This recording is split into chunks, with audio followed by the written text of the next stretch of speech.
ಎಲ್ಲರಿಗೂ ನಮಸ್ಕಾರ. ಮತ್ತೊಂದು ವಿಡಿಯೋಗೆ ಸ್ವಾಗತ. ನಾನು ನಿಮ್ಮ ಡಾರ್ಲಿಂಗ್ ಧನು. IPL ಸೀಸನ್ 18 ಆಗ್ತಾ ಇದೆ. ಬಟ್ ಯಾರೋ ಗೆಲ್ತಾರೆ, ಬಟ್ RCB ಸ್ಥಾನ ಮಾತ್ರ ಬದಲಾವಣೆ ಆಗ್ತಾ ಇದೆ. ಗೊತ್ತೇ ಇರುತ್ತೆ, ನಿನ್ನೆ GT ಮತ್ತು ನಮ್ಮ SRH ಮ್ಯಾಚ್ ಇತ್ತು. ಆ ಮ್ಯಾಚ್ ಅಲ್ಲಿ ಗುಜರಾತ್ ಟೈಟನ್ಸ್ ಅವರು ಮ್ಯಾಚ್ ಗೆಲ್ತಾರೆ. ಆ ಮ್ಯಾಚ್ ಇಂದ ನಮ್ಮ RCB ಸ್ಟಾರ್ಟಿಂಗ್ ಅಲ್ಲಿ ಮೊದಲೇ ಸ್ಥಾನದಲ್ಲಿತ್ತು. ಮುಂಬೈ ಮ್ಯಾಚ್ ಗೆಲ್ತು, ಆ ಸ್ಥಾನಕ್ಕೆ ಮುಂಬೈ ಹೋಯ್ತು. ಅದಾದ್ಮೇಲೆ GT ಗೆಲ್ತು, GT 2ನೇ ಸ್ಥಾನಕ್ಕೆ ಹೋಗಿದೆ. ಈಗ ನಮ್ಮ RCB 3ನೇ ಸ್ಥಾನಕ್ಕೆ ಬಂದಿದೆ. RCB ಮ್ಯಾಚ್ ಆಡಿಲ್ಲ ಗುರು. ಸ್ಥಾನ ಹೇಗೆ ಬದಲಾವಣೆ ಆಗುತ್ತೆ ಅನ್ನೋಕೆ ತುಂಬಾ ಕನ್ಫ್ಯೂಷನ್ ಏನು ಬೇಡ.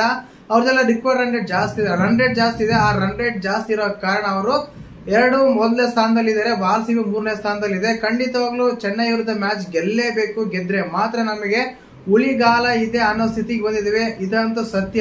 ಇನ್ನು ಮ್ಯಾಚ್ ಗೊತ್ತೇ ಇರುತ್ತೆ, ಇವು ಎರಡು GT ಆಗಾದ್ರೆ ಒಂದು 38 ರನ್ ಇಂದ ಗೆಲ್ಲುತ್ತೆ. ಆ 38 ರನ್ ಗೆದ್ದಿರೋ ಕಾರಣ ಸೆಕೆಂಡ್ ಪ್ಲೇಸ್ ಹೋಗುತ್ತೆ. ನಮ್ದು 0.5 ರನ್ ರೇಟ್ ಇದೆ, 0.8 ರನ್ ರೇಟ್ ಇದೆ.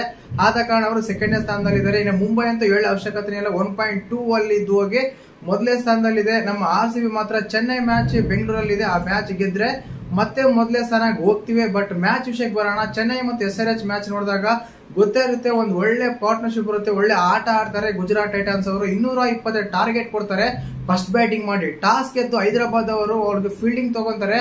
ಮೊದಲೇ ಬ್ಯಾಟಿಂಗ್ ಆಡಿರುವ ಒಂದು ಗುಜರಾತ್ ಟೈಟನ್ಸ್ ಅವರು 225 ಟಾರ್ಗೆಟ್ ಕೊಟ್ರೆ, ಆ ಟಾರ್ಗೆಟ್ ಅಲ್ಲಿ ಗೊತ್ತೇ ಇರುತ್ತೆ, ಗುಜರಾತ್ ಟೈಟನ್ಸ್ ಅಲ್ಲಿ ಮೂವರೇ ಕೂಡ ಕನ್ಸಿಸ್ಟೆನ್ಸಿ ಆಗಿ ಬ್ಯಾಟಿಂಗ್ ಆಡೋದು ಮೂವರೇ.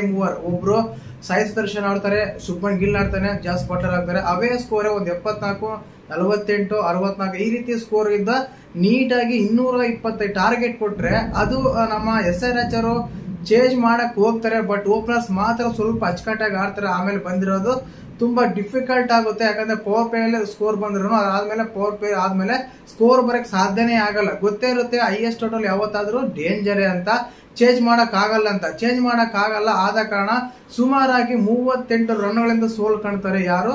ಹೈದರಾಬಾದ್ ಅವರು. ಇವರು ಸೋತಿರೋ ಕಾರಣ ನಮ್ಮ RCB ಡೇಂಜರ್ ಬಂದಿದೆ ಅಂತ ಸತ್ಯ ಗುರು. ಯಾಕಂದ್ರೆ ಮೊದಲನೇ ಸ್ಥಾನ ಇದ್ದಿತ್ತು, 3ನೇ ಸ್ಥಾನಕ್ಕೆ ಬಂದಿದೆ. ನಾಳೆ ಮ್ಯಾಚ್ ಇದೆ, ಚೆನ್ನೈ ಹತ್ರ ಮ್ಯಾಚ್ ಗೆಲ್ಲೇಬೇಕು. ಗೆದ್ರೆ ಮಾತ್ರ ಉಳಿಗಾಲ ಇದೆ, ಇಲ್ಲ ಅಂದ್ರೆ RCB ಗೆ ಕಷ್ಟದ ಪರಿಸ್ಥಿತಿ ಎದುರಾಗಬಹುದು. ಯಾಕಂದ್ರೆ ಮೊದಲೇ 2 ಸ್ಥಾನ ಗಳಿಸಿದ್ರೆ ಮಾತ್ರ ನಮಗೆ ಒಂದು ಅವಕಾಶ ಇರುತ್ತೆ. ಬಟ್ ಅವಕಾಶನ ಉಪಯೋಗಿಸಬೇಕಂದ್ರೆ ಗೆಲ್ಲೇಬೇಕು. ಆದ ಕಾರಣ ಆ ರೀತಿ ಇರುತ್ತೆ. ಮತ್ತೆ ನಿಮ್ಗೆ ಮ್ಯಾಚ್ ನೋಡಿದಾಗ ಯಾವ ರೀತಿ ಅಂತ ಕಮೆಂಟ್ ಮಾಡಿ. ಒಂದಂತೂ ಸತ್ಯ, ಎಲ್ಲೋ ಇರೋರು ಎಲ್ಲೆಲ್ಲೋ ಹೋಗ್ತಾ ಇದ್ರೆ, ಬಟ್ RCB ಕೂಡ ಇದೇ ಸ್ಥಾನಕ್ಕೆ ಕಾಯ್ತಾ ಇದೆ. ಒಂದು ಒಳ್ಳೆ ಅವಕಾಶ ಫಸ್ಟ್ ಸೆಕೆಂಡ್ ನ ಸ್ಥಾನ ಭದ್ರಪಡಿಸೋಕೆ.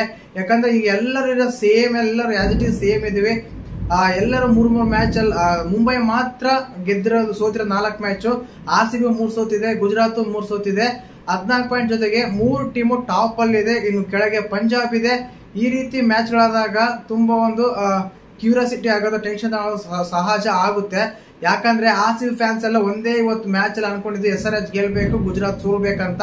ಆ ಟೈಮಲ್ಲಿ ಅವ್ರ ರನ್ ರೇಟು ಕಡಿಮೆ ಆಗ್ತಾ ಇತ್ತು, ಸ್ಥಾನನೂ ಬದಲಾಗ್ತಾ ಇತ್ತು. ನಾವು ಮೊದಲ 2 ಸ್ಥಾನಕ್ಕೆ ಪೋಟಿ ಕೊಡೋಕೆ ತುಂಬಾ ಈಸಿ ಆಗ್ತಾ ಇತ್ತು ಅಂತ ಫ್ಯಾನ್ಸ್ ಎಲ್ಲ ಥಿಂಕಿಂಗ್ ಮಾಡ್ತಾ ಇದ್ರು. ಬಟ್ ಅದೆಲ್ಲ ಆಗಿಲ್ಲ. ಇವತ್ತಿನ ಮ್ಯಾಚ್ ನೋಡಿದಾಗ ತುಂಬಾ ಫೂರ್ ಬೌಲಿಂಗ್ ಅಂತ ಹೇಳ್ಬೋದು. ಯಾಕಂದ್ರೆ SRH ಅಂದ್ರೆ ಬೌಲಿಂಗ್ ಅಂದ್ರೆ SRH ಅನ್ನೋ ಸ್ಥಿತಿಯಲ್ಲಿ ಒಂದೊಂದು ಕಾಲದಲ್ಲಿ ಇತ್ತು. ಬಟ್ ಈಗ ಆ ರೀತಿ ಇಲ್ಲ.